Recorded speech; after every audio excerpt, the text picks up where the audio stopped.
سيدنا ومولانا محمدا عبده ورسوله.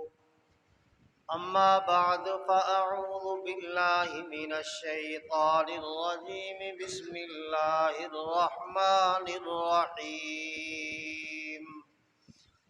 لا تحزن إن الله معنا. صدق الله مولانا العظيم وصدق رسوله النبي الكريم الأمين، ونحن على ذلك لمن الشاهدين والشاكرين، والحمد لله رب العالمين. إن الله وملائكته يصلون على النبي يا أيها الذين آمنوا صلوا عليه وسلموا تسلیما. سارے حضرات بآواز بلند نماز والا درود پاک پڑھ لیں. اللہم صلی علی محمد وعلی آل محمد کما صلیت علی ابراہیم وعلی آل ابراہیم انک حمید مجید. اللہم بارک علی محمد وعلی آل محمد کما بارکت علی ابراہیم وعلى آل إبراهيم إنك حميد مجيد. يا صاحب الجمال ويا سيد البشر من وجهك المنير لقد نور القمر. لا يمكن الثناء كما كان حقه بعد از خدا بزرگ تو ہی قصہ مختصر.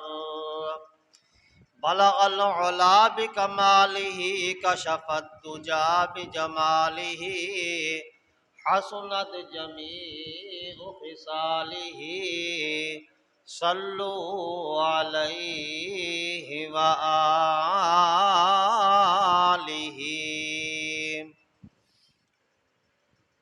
محترم واجب الاحترام واجب القدر بزرگوں، بھائیوں، نوجوان ساتھیوں، میرے خیال کے مطابق تقریباً تیسرا جمعۃ المبارک ہے اور آپ حضرات مسلسل سفر ہجرت کو سماعت فرما رہے ہیں. اور میں نے آپ حضرات سے شروع کے اندر یہ کہا تھا کہ ہجرت دو حصوں پر مشتمل ہے. پہلا حصہ مکہ المکرمہ سے غار ثور تک کا ہے اور دوسرا حصہ غار ثور سے مدینہ الرسول صلی اللہ علیہ وسلم تک کا ہے. اور آپ نے الحمدللہ مکہ سے غار ثور تک کا حصہ سماعت فرما لیا ہے. اب معاملہ چل رہا تھا غار ثور سے مدینہ الرسول صلی اللہ علیہ وسلم کا. جو مسلسل جمعہ پہ آ رہے ہیں الحمدللہ ان کو تو یہ واقعہ بخوبی سمجھ آ رہا ہوگا اور میں امید کرتا ہوں کہ انشاءاللہ آپ سمجھ بھی رہے ہوں گے. اور میں دعا بھی کرتا ہوں کہ اللہ رب العزت مجھے بھی صحیح سے سمجھانے کی توفیق عطا فرمائے. اور یہ بھی دعا کر رہا ہوں کہ اللہ رب العزت آپ حضرات کو بھی سمجھنے کی توفیق عطا فرمائے. میرے دوستوں اور بزرگوں، کیونکہ آج کل ہم نے صرف اور صرف یہ ایک رسم اور رواج سمجھ لیا ہے، دین کو سمجھنے کا شوق ہمارے اندر نہیں ہے. اور نہ آج ہم نماز کو دیکھیں، نہ نماز سیکھنے کا ٹائم ملتا ہے ہمیں، نہ شوق ہے. کیونکہ میں ایک مدرسہ چلا رہا ہوں، یہاں پر بچے ہمارے پاس پڑھنے آتے ہیں، نہ ہی ہمیں بچوں کو پڑھانے کا شوق ہے۔ ہاں، ایک شوق ہمارے اندر ہے، وہ دنیاوی تعلیم کا ہے کہ وہ ہمارے بچوں کے اندر آ جائے، چاہے کہ ہماری جان کیوں نہ لگ جائے۔ کل پرسوں ایک ساتھی نے مجھے کہا کہ یہاں ایک قریب میں اسکول ہے، کیڈٹ کے نام سے ہے، پتہ نہیں کس نام سے ہے، کہ وہاں میں نے بچوں کو داخل کروانا ہے، آپ میرے ساتھ چلیں، آپ یہاں کے کیونکہ امام ہیں، آپ کا وہاں اثر و رسوخ ہوگا تو شاید ہو سکتا ہے وہ فیس کے اندر کمی بیشی ہو جائے۔ میں نے بولا کیا ان کی فیس مہنگی ہے؟ کہا آپ چلیں گے تو آپ کو پتہ چلے گا۔ ٹھیک ہے، میں نے کہا چلیں۔ یہاں سے اس نے مجھے گاڑی پہ اٹھایا اور وہاں ہم 17C کے اندر گئے۔ اب اسکول کے اندر جب پہنچے، اب انہوں نے جو فیسیں جو لکھ کر دی ہیں نا ہمیں، کم از کم ایک بچے کی فیس 30,000 روپیہ صرف داخلے تک کا ہے، باقی کتابوں کے خرچے الگ، یونیفارم کے خرچے الگ، کنوینس کا خرچہ وہ الگ، یہ خالی اسکول کا خرچہ ایک بچے کا 30,000 روپے ہے۔ یہاں ہمارے پاس لوگ آتے ہیں، ہم ان کو بتاتے ہیں کہ بھی ہمارے مدرسے کا یہ ایک اصول ہے کہ ہم 200 روپے داخلہ فیس لیتے ہیں اور 100 روپیہ ہماری ماہانہ فیس ہے۔ لوگ پتہ ہے حیرت سے کیا کہتے ہیں؟ کہتے ہیں یہ تو دینی تعلیم تو مفت ہونی چاہیے۔ جب ظاہر بات ہے ہم دینی تعلیم مفت دیتے ہیں نا، تو اس لیے آپ لوگوں کو قدر بھی نہیں ہے، آپ لوگوں کو دل کے اندر قدر بھی نہیں آئی، کیونکہ دینی تعلیم تو مفت ہے نا۔ اور میرے دوستوں، کامیابی اس دین کے اندر ہے، یہ یاد رکھو، دنیا کے اندر کامیابی نہیں ہے۔ اللہ رب العزت ہر مسلمان کو دین کی سمجھ عطا فرمائے، دین کی سوجھ بوجھ عطا فرمائے۔ تو میرے بھائی، آج کیونکہ واقعہ میں یہ بیان کر رہا ہوں، اس کے اندر بہت بڑے سبق آمیز واقعات آئے ہیں، کسی کو پتہ نہیں چلا، اوپر سے بات گزر گئی، بات اوپر سے چلی گئی، اس نے محسوس نہیں کیا اس بات کو کہ یہاں پر جو واقعہ پیش آیا ہے، یہاں مجھے کیا سبق مل رہا ہے، اس سے میں کیا سبق حاصل کروں اس سے۔ آج غیر مسلم، اب اس نے آ کے اس کے اوپر محنت کی، ہم نے اس کی بات کو لے لیا اور ہم نے خود نہیں غور کیا کیا کہ میرے لیے اس کے لیے کیا سبق حاصل، میں کیا سبق حاصل کروں۔ اب آپ نے دیکھا کہ سراقہ بن مالک حضور صلی اللہ علیہ وسلم کا تعاقب کر رہا ہے، حضور صلی اللہ علیہ وسلم کے پیچھے دوڑ رہا ہے۔ جب اس نے ترکش سے تیر نکالا، فال نکالی، اور فال کے بعد معاملہ اس کے مخالف آیا، وہ بات کو سمجھ گیا کہ میں حضور صلی اللہ علیہ وسلم کو تکلیف نہیں پہنچا سکتا، میں حضور کو تکلیف نہیں پہنچا سکتا ہوں۔ جب وہ قریب پہنچا تو کیا فرمایا کہ آقا مجھے امان دیجئے۔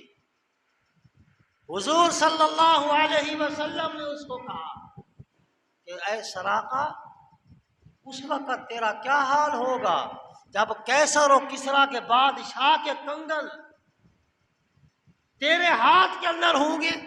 سراقہ کہنے لگا، میں حیران ہو گیا کہ میں ایک دیہاتی آدمی اور کیسر و کسریٰ کا بادشاہ کہاں، اور اس کے کنگن میرے ہاتھ کے اندر۔ وہ حضور صلی اللہ علیہ وسلم کی بات کے اوپر یقین کر گیا، ان کو حضور کی بات کے اوپر یقین آ گیا کہ واقعتاً ایسا ہوگا، کیسر و کسریٰ کے بادشاہ کے کنگن میرے ہاتھ کے اندر آئیں گے، کیونکہ حضور نے فرما دیا ہے۔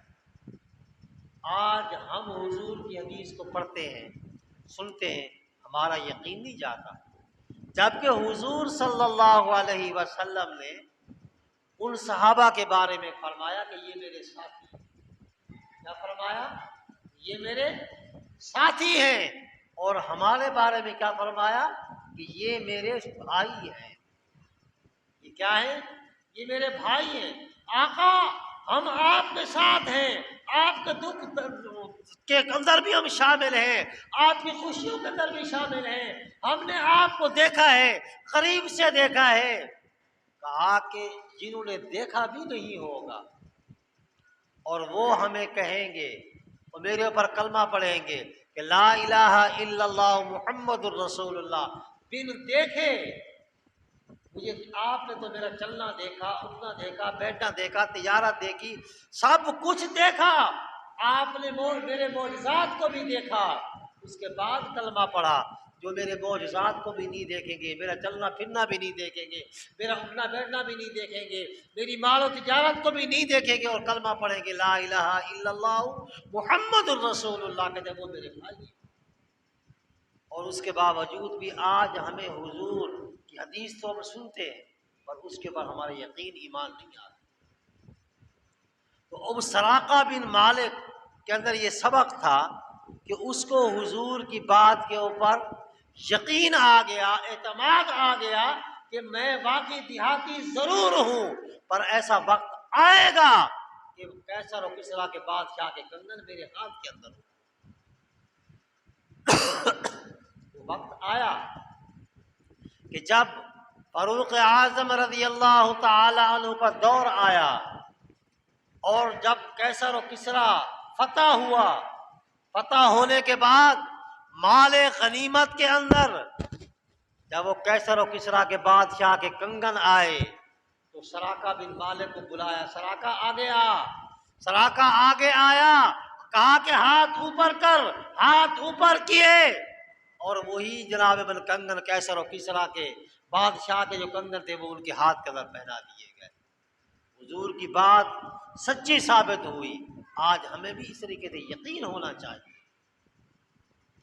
اب یہ تو میں آپ کے سامنے تعاقب کرنے والوں کے واقعات بیان کر رہا ہوں. سراقہ بن مالک کو چھوڑ کر آقا علیہ السلام آگے نکلتے ہیں، آگے سفر کرتے ہیں. آگے جاتے ہوئے کیونکہ یہ 3 آدمی ہیں، بھوک کی شدت محسوس ہوئی، پیاس کی شدت محسوس ہوئی. آگے محمد کا خیمہ آ گیا. رضی اللہ تعالیٰ عنہ سے فرمایا یہ سامنے خیمہ ہے، اس خیمے کے اندر جائیے، جا کر پتہ کیجئے. محمد نے آنے جانے والوں کا راستہ ہے، یہاں ان کے پاس خورد و نوش کے لیے کچھ چیزیں ہوا کرتی تھی، وہ رکھا کرتے تھے. کہا کہ کوئی اگر پیاسا ہوگا ان کو پانی پلایا جائے گا، کوئی بھوکا ہوگا ان کو کھانا کھلایا جائے گا. اور بھی خورد و نوش کی چیزیں رکھی ہوئی تھی. سیدنا صدیق اکبر رضی اللہ تعالی عنہ اندر جاتے ہیں، جا کر پوچھتے ہیں، ام محبت سے بات کرتے ہیں، اے ام محبت آپ کے پاس تو خود و نوش کی چیزیں ہیں، آپ کے پاس ہم خریدنا چاہتے ہیں، ہمیں بھوک لگی ہے، ہمیں پیاس لگی ہے. کہا کہ ہاں قحط کا زمانہ ہے، ہمارے پاس اس وقت کچھ نہیں ہے، جو مال تھا وہ ختم ہو چکا ہے، ہم ختم کر چکے ہیں اور مال منگوایا نہیں ہے. خود حضور صلی اللہ علیہ وسلم اندر تشریف لے جاتے ہیں. سامنے دیکھا تو ایک بکری کونے کے اندر کھڑی ہوئی ہے. ام محبت سے کہا کہ اے ام محبت اگر آپ کی اجازت ہو، آپ کی اجازت ہو، آج یہاں پر ایک سبق آمیز بات ہے، سمجھ آئی کسی کو؟ میرے اور آپ کے آقا حضرت محمد رسول اللہ صلی اللہ علیہ وسلم یہاں ایک سبق دے رہے ہیں ہمیں. کیا فرمایا؟ یہ بکری کھڑی ہے اندر، لے لیتے، سردار تھے، محمد رسول اللہ تھے، اللہ پاک نے اس پوری کائنات کو انہی کی خاطر بنایا. کہا کہ نہیں، اگر آپ کی اجازت ہو تو میں اس بکری کو دیکھ لوں. فرمایا میری طرف سے تو اجازت ہے، یہ بکری بیمار بھی ہے بیکار بھی ہے. یہ بکری بیمار بھی ہے بیکار بھی ہے. کسی ریوڑ کے ساتھ نہیں جا سکتی۔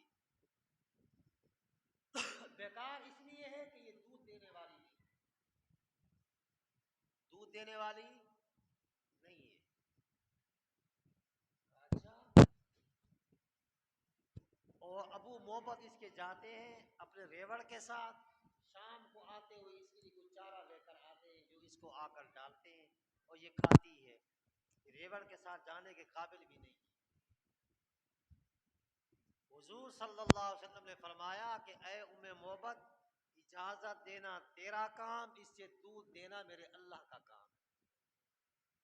اجازت دینا تیرا کام، اس سے دودھ دینا اللہ کا کام ہے۔ کہا میری طرف سے آپ کو اجازت ہے، اگر آپ کو دودھ ملتا ہے تو آپ اس سے لے لیں۔ حضور صلی اللہ علیہ وسلم آگے بڑھتے ہیں، بکری کے قریب جاتے ہیں، بکری کے اوپر ہاتھ رکھتے ہیں۔ اللہ پاک نے بکری کو کہا کہ اے بکری، اب تیری نسبت بدل چکی ہے، پہلے تیری نسبت ام محبت کے ساتھ تھی، اب تیری نسبت محمد الرسول اللہ کے ساتھ ہو گئی ہے، اب تیری نسبت محمد الرسول اللہ کے ساتھ ہو گئی ہے۔ خیال رکھنا، میرے یتیم محمد کا لاج رکھنا ہے اس کی۔ اب بڑا سا برتن منگوایا، ام محبت نے برتن لا کر دیا، حضور نے تھنوں پہ ہاتھ رکھا، دودھ کے چشمے جاری ہو گئے، دودھ کے چشمے جاری ہو گئے، برتن بھر گیا، برتن بھر گیا۔ سب سے پہلے سیدنا صدیق اکبر رضی اللہ تعالیٰ عنہ کو بلایا، اے صدیق، جاؤ پہلے ام محبت کو پلاؤ، جاؤ پہلے ام محبت کو پلاؤ، پھر ساتھ میں جو رفیق سفر ہیں پہلے بعد میں ان کو پلاؤ۔ برتن خالی ہو گیا، پھر دیا، پھر برتن بھرا، حضور نے خود نوش فرمایا، جو بچ گیا ام محبت کو دیا کہ شام کو ابو محبت آئیں گے، یہ آپ ان کو دے دینا، اور یہ آئے گا آپ یہ ان کو دودھ پلا دینا۔ وہاں سے چلتے ہیں، اور پھر اس کسی شاعر نے بھی کیا خوب کہا کہ قدم قدم پہ برکتیں، نفس نفس پہ رحمتیں، جہاں جہاں سے وہ شفیع آسیاں گزر گیا، جہاں نظر نہیں پڑی وہاں ہے رات آج تک، وہیں وہیں سحر ہوئی جہاں جہاں سے گزر گیا، وہیں وہیں سحر ہوئی جہاں جہاں سے گزر گیا۔ اب وہاں سے آگے گزرتے ہیں، شام کو ابو محبت گھر کے اندر آتے ہیں، اتنا خیمہ معطر، خوشبو، پوچھا ام محبت یہ کیا مسئلہ ہے؟ ہمارے خیمے میں پہلے اتنی خوشبو تو کبھی نہیں ہوا کرتی، آج خوشبو اتنی کیسے ہے؟ کہا کہ آج ایک ایسا شخص آیا تھا، ایسا شخص کہ جو خوشبو تھا اور اتنا حسین چہرہ میں نے پہلے کبھی نہیں دیکھا، بات کرتا تھا وہ خاموش ہو کے بات کو سنتے تھے۔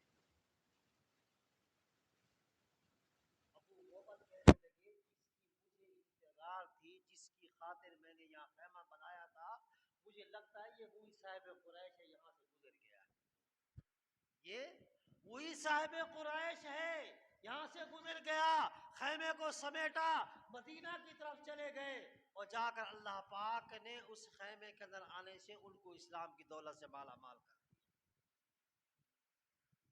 اب آگے مدینہ کے اندر لوگ پہلے انتظار کے اندر ہیں، انتظار کر رہے ہیں، استقبال ہو رہا ہے، اور ننھی منی بچیاں مدینہ سے باہر آ گئی حضور صلی اللہ علیہ وسلم کا دیدار کرنے کے لیے، اور وہ ایک ترانہ کہتی تھی۔ وہ ترانہ کیا تھا؟ طلع البدر علینا من ثنیات الوداع وجب الشکر علینا ما دعا للہ داع، اور وہ جب تسبیح بجاتی تھی اس وقت، اور یہ ترانہ پورے مدینہ کے جناب من کولے کوچوں کے اندر جناب پوری ان کی جب یہ فضا گونجتی تھی، حضور صلی اللہ علیہ وسلم کا استقبال ان ننھی منی بچیوں نے اور لوگوں نے سب سے پہلے استقبال کیا۔ تو میرے دوستوں اور بزرگوں، یہ حضور صلی اللہ علیہ وسلم کا سفر مدینہ تک کا یہ ختم ہوتا ہے۔ اور میرے دوستوں آپ دیکھیں، اب اس سفر کے اندر سیدنا صدیق اکبر رضی اللہ تعالی عنہ ساتھ ہیں۔ آپ کو جو میں بات سمجھا رہا ہوں، نیٹ کے اوپر شاید آپ بھی سن رہے ہیں، میں بھی سن رہا ہوں، اور آپ بہت زیادہ استعمال اس کو کر رہے ہیں۔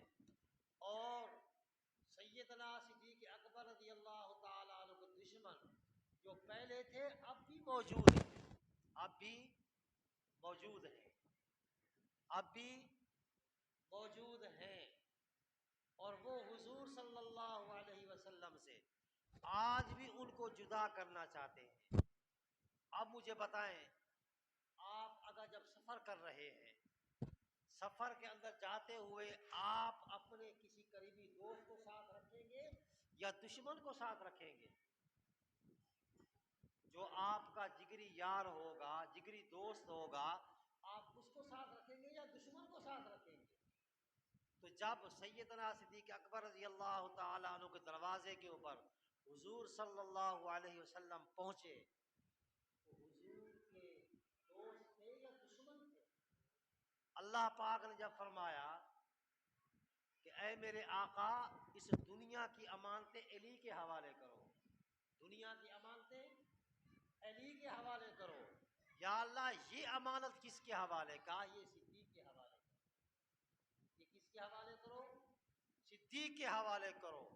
آج مجھے بتائیں کہ جب دشمن بھی پیچھے لگے ہوئے تھے، جان کو بھی خطرہ تھا، اگر آج آپ کے قریبی دوست کو پتہ چل جائے کہ میں اگر اس کے ساتھ جاتا ہوں تو میری جان کو بھی خطرہ ہے، میری جان کو بھی، تو وہ آپ کا قریبی دوست آپ کے ساتھ جائے گا؟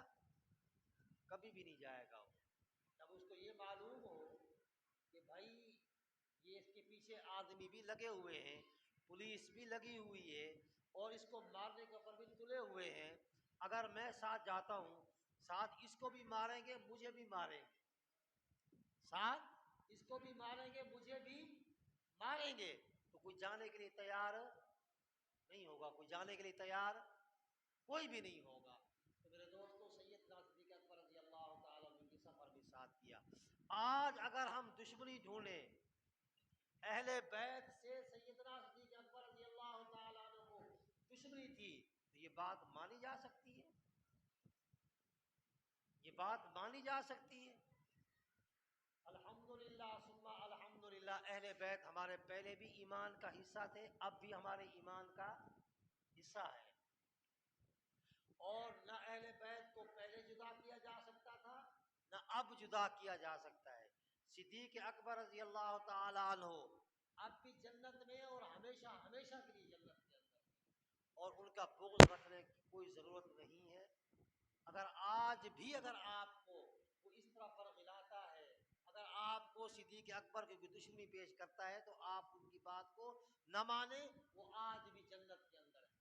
اللہ پاک سے دعا ہے کہ اللہ رب العزت مجھے اور آپ کو، تمام مسلمانوں کو، اس پر عمل کرنے کی توفیق عطا فرمائے، اور صحابہ کرام رضوان اللہ تعالی علیہم اجمعین کی پکی سچی محبت عطا فرمائے۔